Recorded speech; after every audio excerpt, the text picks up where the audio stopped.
Hello viewers, I doctor SVK Lal welcome you all in my YouTube channel. मेरे YouTube channel में आपका बहुत बहुत स्वागत है। आज हम आपके लिए लेकर के आए हैं विज्ञान और मापन। तो इसमें सबसे पहले हम समझेंगे कि व्हाट इज साइंस, विज्ञान क्या है। आप कई परिभाषाएं देख सकते हैं वैसे, लेकिन मूल रूप से सबका माने यही है कि साइंस में जो भी हम ज्ञान प्राप्त करते हैं वो एक्सपेरिमेंट के द्वारा प्राप्त करते हैं, और एक्सपेरिमेंट के बाद ऑब्जर्वेशन होता है। तो कोई भी जो हम ज्ञान प्राप्त करते हैं साइंस में, तो उसमें जो एक्सपेरिमेंट होता है सावधानी पूर्वक और क्रमबद्ध तरीके से एक्सपेरिमेंट किया जाता है और फिर परीक्षण किया जाता है। उसके द्वारा जो ज्ञान प्राप्त होता है उसी को हम विज्ञान कहते हैं। अगर इस परिभाषा को हम कंक्लूड कर दें तो हम कह सकते हैं कि सावधानी पूर्वक और क्रमबद्ध तरीके से किए गए प्रयोगों और परीक्षण से प्राप्त ज्ञान को हम विज्ञान कहते हैं। अब हम चर्चा कर रहे हैं ब्रांचेज ऑफ साइंस का। तो विज्ञान की दो मुख्य शाखाएं हैं, एक है भौतिक विज्ञान और दूसरा है जीव विज्ञान। तो भौतिक विज्ञान को अंग्रेजी में हम कहते हैं फिजिकल साइंस, और जीव विज्ञान को कहते हैं लाइफ साइंस। और भौतिक विज्ञान की भी दो शाखाएं हैं, एक हो गया भौतिकी और दूसरा हो गया रसायन शास्त्र। उसी तरह से जीव विज्ञान की भी दो शाखाएं हैं, एक हो गया वनस्पति विज्ञान यानी कि बॉटनी, और दूसरा प्राणी विज्ञान यानी कि जूलॉजी। अब हम समझते हैं कि कोई भी जो वैज्ञानिक तरीका है काम करने का, या वैज्ञानिकों का जो काम करने का तरीका है, तो उसमें क्या सब किया जाता है। तो सबसे पहले सावधानी पूर्वक परीक्षण किया जाता है, मतलब ऑब्जर्वेशन किया जाता है। फिर घटना क्यों घटी उसका कारण का अनुमान लगाया जाता है। फिर परीक्षण और प्रयोग द्वारा उन कारणों की जांच की जाती है, और फिर एक निष्कर्ष पर पहुंचा जाता है। और उसके बाद जो कुछ परंपरागत सोच है उसमें कुछ हम परिवर्तन भी करते हैं। और ये प्रकृति में जो हो रहा है उसको हम बहुत नियंत्रित ढंग से करते हैं। जैसे मतलब प्रकृति में बिजली का चमकना, बादल का गिरना, और देखते हैं उससे कितना नुकसान होता है। और उसी चीज़ को जब हम लैब में करते हैं, बिजली को माने प्रोडक्शन होता है, मैकेनिकल एनर्जी को जब हम इलेक्ट्रिकल एनर्जी में परिवर्तित करते हैं, तो उससे कितना हम इंजॉय करते हैं, ये हम देख सकते हैं। तो इस तरह से एक नियंत्रित प्रक्रम में जो अनियंत्रित प्रक्रम है, तो वैज्ञानिकों का और एक वैज्ञानिक तरीका होता है कि किसी घटना को नियंत्रित ढंग से कर पाना। तो उसके लिए सावधानी पूर्वक एक्सपेरिमेंट को करना होता है। अगर सावधानी पूर्वक एक्सपेरिमेंट नहीं किया जाए तो क्या होगा, दुर्घटना हो जाएगी, एरर आ जाएगा, और जो हम समुचित रिजल्ट चाह रहे हैं वो नहीं मिलेगा। तो वैज्ञानिक किसी राष्ट्र या किसी काल के समर्पित नहीं होते हैं, वो समस्त मानव जाति के होते हैं। और एक निरंतर चलने वाली ये प्रक्रिया है। एक जो खोज होता है, आज एक्सपेरिमेंट हुआ और फिर अभी जो मान्यता आई है, फिर दूसरा वैज्ञानिक आया, उसने रिसर्च किया, और फिर अगर वो उसने उस रिसर्च के माध्यम से उसको गलत ठहरा दिया तो फिर उसका मान्य हो जाएगा। जैसे कि मतलब हम डाल्टन का ही थ्योरी लें, या फिर मतलब जो परमाणु का जो मॉडल है उस सब पर भी हम चर्चा करेंगे। तो हम देखेंगे कि एक्सपेरिमेंट सब होते रहता है, और एक्सपेरिमेंट से जो ज्ञान प्राप्त होता है उसको साइंस में शामिल किया जाता है। अब विज्ञान जो है सो मापन पर आधारित है। कोई भी जो भौतिक राशि है उसका मापन होता है, जो भौतिक राशि नहीं है उसका मापन नहीं होगा। जैसे हम चाय पीते हैं तो चाय कितनी मीठी है, तो उसका मापन नहीं हो सकता है। कोई माँ अपने बच्चों को प्यार करती है तो कितना प्यार करती है, उसका मापन नहीं हो सकता है।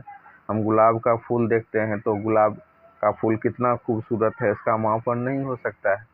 तो मापन जब कभी होगा तो भौतिक राशियों का होगा।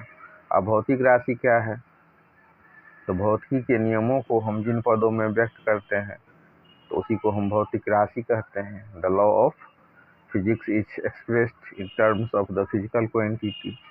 अब ये जैसे कि मतलब लंबाई हो गया, द्रव्यमान हो गया, समय हो गया, बल, ऊर्जा, वेग, ये सब क्या है, भौतिक राशि है। इनका मापन हो सकता है। अब भौतिक राशि कितने प्रकार के होते हैं, तो दो प्रकार के, एक हो गया आधारी भौतिक राशि और दूसरा हो गया व्युत्पन्न भौतिक राशि। आधारी भौतिक राशि वे हैं जो स्वतंत्र माने जाते हैं, जैसे लंबाई, द्रव्यमान, समय, ये किसी पर निर्भर नहीं करते हैं। और व्युत्पन्न भौतिक राशि वो होते हैं जो आधारी भौतिक राशि पर निर्भर करते हैं। तो इनका मापन होता है भौतिक राशि का। तो मापन इस तरह से विज्ञान क्या है, तो मापन पर आधारित है। तो किसी भी राशि के मापन के लिए कुछ मानक की आवश्यकता होती है, और उसी मानक को हम मात्रक कहते हैं। और इस मानक को जो पूरा स्टैंडर्ड होना चाहिए, यूनिवर्सल होना चाहिए। जैसे अगर हम सूट बनाने के लिए 4 मीटर कपड़ा की आवश्यकता है, कुर्ता पैजामा बनाने के लिए 4 मीटर कपड़ा की आवश्यकता है, तो जहाँ एक जगह पर अगर वो 4 मीटर है, दूसरा भी जगह पर उसको 4 मीटर होना चाहिए। अगर उसके मान में वेरिएशन होगा तो क्या हो जाएगा, दिक्कत हो जाएगी। तो किसी भी भौतिक राशि को मापने के लिए कुछ मानक मापों की आवश्यकता होती है। उसी मानक को हम भौतिक राशि का मात्रक कहते हैं। To measure a physical quantity a standard is required in terms of which any physical quantity is measured. This standard is called unit. अब किसी राशि के परिमाण का पूर्ण विवरण प्राप्त करने के लिए हम दो चीज़ की आवश्यकता होती है। किसी भी राशि का जो भौतिक राशि है जिसका हम मापन करते हैं, तो उसका पूर्ण विवरण कैसे होगा, दो चीज़ से। एक होगा हमारा मात्रक और दूसरा होगा संख्यांक। जैसे 5 किलो बोलते हैं तो 5 क्या हो गया, संख्यांक, और किलोग्राम क्या हो गया, तो मात्रक हो गया। तो यहाँ हमने सबसे पहले विज्ञान का परिभाषा समझा। सावधानी पूर्वक और क्रमबद्ध तरीके से किए गए प्रयोगों और परीक्षण से प्राप्त ज्ञान को विज्ञान कहते हैं। और वैज्ञानिक विधि में 5 अंग हैं, जैसे घटना का सावधानी पूर्वक परीक्षण करना, संभावित कारण का अनुमान लगाना, परीक्षण और प्रयोगों के द्वारा उन कारणों की जांच, उसके जांच के आधार पर किसी निष्कर्ष पर पहुंचना, और फिर उस सोच में और विचार में अपरिहार्य परिवर्तन करना। इसके बाद हमने देखा कि भौतिक राशियाँ वो होती हैं जिनके पदों में भौतिकी के नियमों को व्यक्त किया जाता है। ये 2 प्रकार के होते हैं, आधारी भौतिक राशि और व्युत्पन्न भौतिक राशि। और जो विज्ञान, इस तरह से भौतिक राशि का ही मापन संभव है। जो भौतिक राशि नहीं है उनका हम मापन नहीं कर सकते हैं। इस तरह से विज्ञान मापन पर आधारित है। तो मापन के लिए मात्रक की आवश्यकता होती है। अब मात्रक का क्या परिभाषा है, तो किसी भौतिक राशि को मापने के लिए उसी भौतिक राशि के सदृश एक मानक की आवश्यकता होती है। इसी मानक को हम मात्रक कहते हैं। अब किसी राशि के परिमाण का पूर्ण विवरण प्राप्त करने के लिए 2 चीज़ों की आवश्यकता है, एक है मात्रक और दूसरा है एक संख्यांक। जैसे 2 मीटर को कहते हैं तो 2 हो गया संख्यांक और मीटर हो गया मात्रक। अब उसके बाद हम चर्चा करते हैं मात्रकों की पद्धतियाँ। सभी प्रकार की राशियों के लिए मात्रकों के पूरे समूह को हम मात्रकों की पद्धतियाँ कहते हैं। अब दुनिया में कई मात्रक हैं, लेकिन प्रमुख मात्रक की हम बात करेंगे तो फुट, पाउंड, सेकेंड, इसको हम FPF कहते हैं, FPS कहते हैं। तो यहाँ पर लंबाई का मात्रक फुट हो गया, और द्रव्यमान का मात्रक पाउंड हो गया, और समय का मात्रक सेकेंड हो गया। इसी हिसाब से CGS, उसमें लंबाई का मात्रक सेंटीमीटर, द्रव्यमान का ग्राम और समय का सेकेंड। इसी हिसाब से MKS, लंबाई का मात्रक मीटर, किलोग्राम का मात्रक किलोग्राम और समय का मात्रक सेकेंड हो गया। अब जैसे भौतिक राशि 2 प्रकार के होते हैं, उसी हिसाब से मात्रक भी 2 प्रकार के होते हैं। एक हो गया मूल मात्रक, जो दूसरे अन्य मात्रक पर निर्भर नहीं करता है, और दूसरा हो गया व्युत्पन्न मात्रक, जो मूल मात्रक पर निर्भर करता है। अब मात्रक को यूनिवर्सल होना चाहिए, तो दुनिया भर में इसके लिए जो माप और तौल विभाग के वैज्ञानिक हैं वो लोग सम्मेलन बुलाते हैं। तो मात्रक को यूनिवर्सल होना चाहिए, पूरे दुनिया में एक तरह का मात्रक होना चाहिए ताकि लोगों को कोई कठिनाई नहीं हो। इसी सब को विचार में रख करके दुनिया भर के जो माप और तौल विभाग के जो साइंटिस्ट लोग हैं वो एक सभा करते हैं, जिसको हम महासम्मेलन कहते हैं।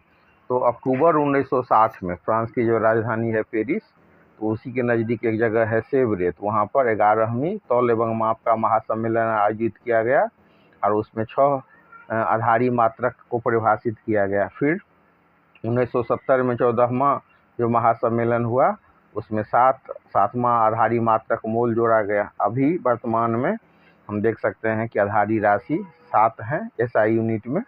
मेन जो इसका नामांकन हुआ फ्रेंच भाषा में, उसका नामांकन हुआ सिस्टम इंटरनेशनल डी यूनिट, और अंग्रेजी में इसको कहते हैं इंटरनेशनल सिस्टम ऑफ यूनिट, और हिंदी में कहते हैं मात्रकों की अंतर्राष्ट्रीय पद्धति।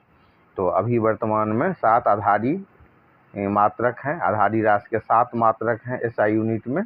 उसका जो लंबाई का मात्रक हो गया मीटर, द्रव्यमान का किलोग्राम, समय का सेकंड, विद्युत धारा का एम्पियर, ताप का केल्विन, ज्योतीय तीव्रता का कैंडेला, पदार्थ का परिमाण का मोल, और 2 संपूरक मात्रक भी हैं, जैसे समतल कोण, जिसको अंग्रेजी में हम प्लेन एंगल बोलते हैं, तो उसका SI यूनिट होता है रेडियन, और घन कोण जिसको अंग्रेजी में सॉलिड एंगल बोलते हैं उसका होता है स्टेरेडियन। तो इस तरह से SI यूनिट का प्रादुर्भाव हुआ और ऐसे मात्रक की आवश्यकता थी जो पूरे दुनिया में मान्य हो, और इस तरह से ये मात्रक प्रकाश में आया। अब हम चर्चा कर रहे हैं कि SI यूनिट का एक विशेषता है कि हम बड़ा से बड़ा संख्या भी इसमें लिख सकते हैं बहुत आसानी से, और छोटे से छोटे संख्या को भी। तो इसके लिए SI के कुछ मानक उपसर्ग हैं, जैसे कि मतलब मिली, माइक्रो, नैनो, पिको, फेम्टो, एटो। तो इसमें हम छोटी सी छोटी संख्या को लिख सकते हैं, और उसको याद करने का ट्रिक है, जैसे आप मिली, माइक्रो, नैनो, पिको, फेम्टो, एटो लिख लीजिए, और बायां तरफ 10⁻³ लिखिए मिली के पीछे, और फिर उसमें -3 जोड़ते जाइए। तो मिली में हो गया 10⁻³ अंश, माइक्रो में होगा 10⁻⁻6, नैनो में 10⁻⁻9, और पिको में हो गया 10⁻12, फेम्टो में 10⁻⁻15, एटो में 10⁻⁻18। और उसी हिसाब से अगर बड़ा संख्या सबको लिखना है तो हमको लिखेंगे उसमें किलो, मेगा, जीगा, टेरा, पेटा, एक्सा उपसर्ग को हम याद करेंगे, ये सफिक्स सब। और फिर उसमें भी वही ट्रिक लेंगे कि किलो के पीछे 10⁻³ लिख लीजिए, 3 जोड़ते जाइए। इस तरह से किलो में हो गया 10⁻³, मेगा में 10⁻6, जीगा में 10⁻9, टेरा में 10⁻12, पेटा में 10⁻15, एक्सा में 10⁻18। तो इसमें इस उपसर्ग के सहायता से हम परिवर्तन भी कर सकते हैं, जैसे 1 मिलीमीटर हो गया तो उसको हम 10⁻³ मीटर लिखेंगे, 1 किलोमीटर हो गया तो 10⁻³ मीटर करेंगे। तो ये चार्ट आपको बहुत उपयोग करेगा, जो सफिक्स का जो चार्ट, सफिक्स का जो चार्ट है, इसको हम हिंदी में कहते हैं SI मानक उपसर्ग। तो इस प्रफिक्स के मदद से आपको बहुत मदद मिलेगी। अब इसके बाद विभिन्न मात्राओं के विभिन्न जो मात्रक हैं उसमें आपस में संबंध भी है, तो उसके लिए व्युत्पन्न राशि को परिभाषित करने वाला समीकरण चाहिए। फिर उस समीकरण में शामिल आधारी राशियों के आधारित मात्रक चाहिए, और अगर आप फार्मूला सब आ रहा है आपको तो आप मात्रक निकाल भी सकते हैं। जैसे क्षेत्रफल है, एरिया, तो उसका मात्रक क्या होगा? तो जैसे क्षेत्रफल हम लिखते हैं ना, तो उसमें जैसे आयत का क्षेत्रफल होता है तो लंबाई गुने चौड़ाई, तो लेंथ इनटू लेंथ हो गया। तो लेंथ का मात्रक क्या होता है? मीटर। तो मीटर गुने मीटर बराबर मीटर स्क्वायर हो गया। तो क्षेत्रफल का SI मात्रक क्या हो गया? मीटर स्क्वायर हो गया। इसी हिसाब से अगर आयतन की बात है तो आयतन निकालने का फार्मूला क्या होता है? लंबाई गुने चौड़ाई गुने ऊंचाई। तो आयतन का जो हम निकालेंगे मात्रक तो हो जाएगा मीटर क्यूब, या घन मीटर जिसको हम हिंदी में बोलते हैं। तो उसी हिसाब से कुछ फार्मूला अगर आपको आ रहा है तो आप मात्रक निकाल सकते हैं। जैसे घनत्व का फार्मूला क्या होता है? द्रव्यमान बटा आयतन। तो द्रव्यमान का मात्रक होता है किलोग्राम, और आयतन का मात्रक होता है मीटर क्यूब। तो घनत्व का मात्रक क्या हो जाएगा? किलोग्राम प्रति मीटर क्यूब। इसी हिसाब से अब कुछ जो व्युत्पन्न मात्रक हैं उसके कुछ विशेष भी नाम हैं, और ऐसा नाम जो दिया गया है वो कुछ सुविधा के लिए और कुछ महान वैज्ञानिकों को आदर देने के लिए। जैसे दाब है, तो दाब का जो मात्रक, दाब का फार्मूला क्या होता है? दाब बराबर बल बटा क्षेत्रफल। तो बल का मात्रक हो गया न्यूटन, जो महान वैज्ञानिक के नाम पर है। क्षेत्रफल का होगा वर्ग मीटर यानी कि मीटर स्क्वायर। तो दाब का मात्रक हो जाएगा न्यूटन पर मीटर स्क्वायर। इसी हिसाब से दाब का जो SI मात्रक होगा न्यूटन पर वर्ग मीटर, न्यूटन पर वर्ग मीटर, या हम न्यूटन पर मीटर स्क्वायर कह सकते हैं। लेकिन एक वैज्ञानिक हुए दाब के क्षेत्र में जो उन्होंने बहुत काम किया है, तो उनको सम्मान देने के लिए दाब का मात्रक पास्कल है। तो 1 पास्कल बराबर होता है 1 न्यूटन पर मीटर स्क्वायर। और जैसे गैसीय दाब के लिए एटमॉस्फेयर होता है, एटमॉस्फेयर, तो उसका संकेत ATM होता है। अब वायुमंडलीय दाब एटमॉस्फेरिक प्रेशर कहलाता है। तो 1 ATM बराबर होता है 1.013 गुने 10⁵ पास्कल।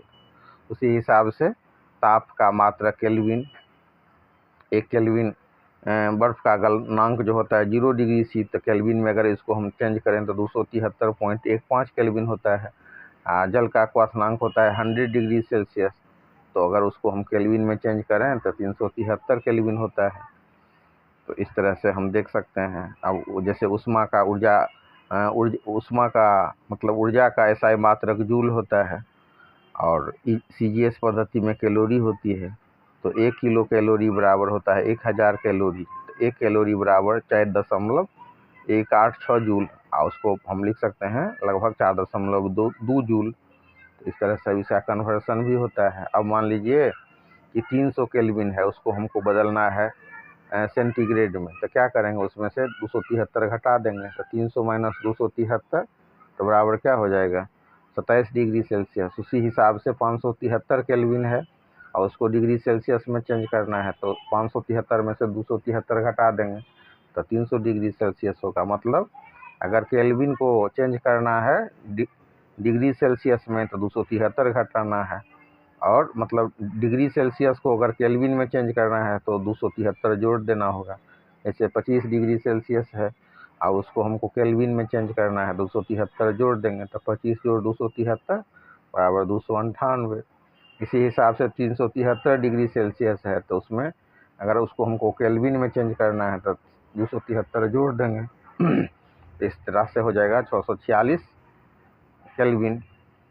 तो इस तरह से हम इसको निकालते हैं, और इस पर कुछ न्यूमेरिकल सब भी है। तो फार्मूला सब न्यूमेरिकल बनाने के लिए कुछ फार्मूला सब आपको आना चाहिए। जैसे लोहे का एक टुकड़ा का आयतन है 0.45 मीटर क्यूब और उसका द्रव्यमान है 3510 किलोग्राम, तो लोहे का घन